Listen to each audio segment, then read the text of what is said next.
السلام علیکم فرینڈ، امید کرتا ہوں کہ آپ سب خیریت سے ہوں گے۔ تو آج کی ویڈیو کرتے ہیں اسٹارٹ۔ آج کی ویڈیو میں آپ کو ملتان کی ہسٹری بتانے والا ہوں۔ تو بتاتا چلوں کہ ملتان ایک تاریخی اہمیت کا حامل ایک شہر ہے، اور ملتان کی تاریخ اتنی قدیم ہے جتنی انسان کی خود اپنی تاریخ۔ ملتان کی قدامت پر غور کریں تو اس میں پاکستان اور ہندوستان کو کیا پورا جہاں سما سکتا ہے۔ موہنجو-دڑو اور ہڑپہ جیسے سینکڑوں نہیں بلکہ ہزاروں شہر آباد ہو گئے، مگر گردش ایام کا شکار ہو کر پھر صفحہ ہستی سے مٹ گئے۔ لیکن بزرگ شہر ملتان ہزاروں سال پہلے بھی زندہ تھا اور آج بھی زندہ ہے۔ ملتان کا صفحہ ہستی سے ختم کرنے کی کئی کوششیں کرنے والے حملہ آور خود نیست و نابود ہو گئے، اور ان کا آج کوئی بھی نام لیوا نہیں، مگر ملتان آج بھی اپنے پورے تقدس کے ساتھ زندہ ہے اور زندہ رہے گا۔ شیخ الاسلام حضرت بہاؤالدین ذکریہ نے ایسے تو نہیں کہا کہ ملتان محجد اعلیٰ براست آواستہ بہانہ کے ملک سجدہ بھی کند۔ ملتان کے بارے میں جس ہستی نے یہ لاجواب شعر کہا وہ ہستی خود کیا تھی۔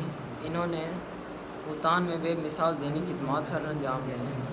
ملتان میں آپ کے دور میں ہندوؤں کا غلبہ تھا اور کئی مندر ہندوؤں کی مذہبی سرگرمیوں میں مصروف تھے، لیکن ملتان کے مسلمانوں اور اولیاء کے سلوک اور رویے سے متاثر ہو کر ہندو بھی مسلمان ہو گئے، ہندو بھی حلقہ اسلام میں داخل ہونا شروع ہو گئے۔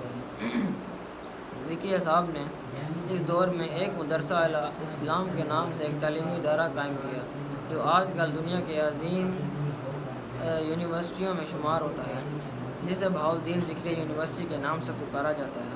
دریائے راوی ملتان کے قدیم قلعے کے پہلو میں بہتا ہے اور اسے بندرگاہ کی حیثیت بھی حاصل تھی۔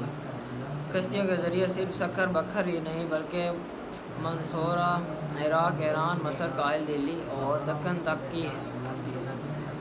اس طرح ملتان کی دنیا کے بڑے علمی، تجارتی اور مذہبی مرکز کی حیثیت حاصل ہوئی، اور صرف ہندوستان ہی نہیں بلکہ پوری دنیا میں اسے خطے سے اسلام کا پیغام پہنچا۔ ملتان کو اصل شہرت اسلامی عہد حکومت میں حاصل ہوئی، جب نوجوان سپہ سالار محمد بن قاسم نے 712 میں لشکر کشی کی اور یہاں تقریباً 10,000 ارب آباد کیے، ایک جامع مسجد تعمیر کروائی۔ اس کے زمانے میں مشہور مورخ و مفکر البیرونی یہاں آیا اور 5 سال سے زیادہ عرصہ تک ملتان میں زندگی گزاری اور مشہور کتاب الحج لکھی، جس میں خصوصاً ملتان کی تہذیب و ثقافت کو مزید بحث لایا گیا ہے۔ یعنی انہوں نے ایک کتاب لکھی جس کا نام الحج تھا۔ اس کتاب میں صرف اور صرف ملتان کے بارے میں لکھا تھا، یعنی ملتان کی ہسٹری، ملتان کا سب کچھ ملتان کے بارے میں لکھا تھا۔ قیام پاکستان کے بعد ملتان نے کافی ترقی کی۔ پرانا شہر تو اپنی تنگ گلیوں اور بازاروں میں 6 دروازوں میں گھرا ہوا ہے، یعنی دلی گیٹ، لوہاری گیٹ، حرم گیٹ، پاک گیٹ، گوہر گیٹ اور دولت گیٹ۔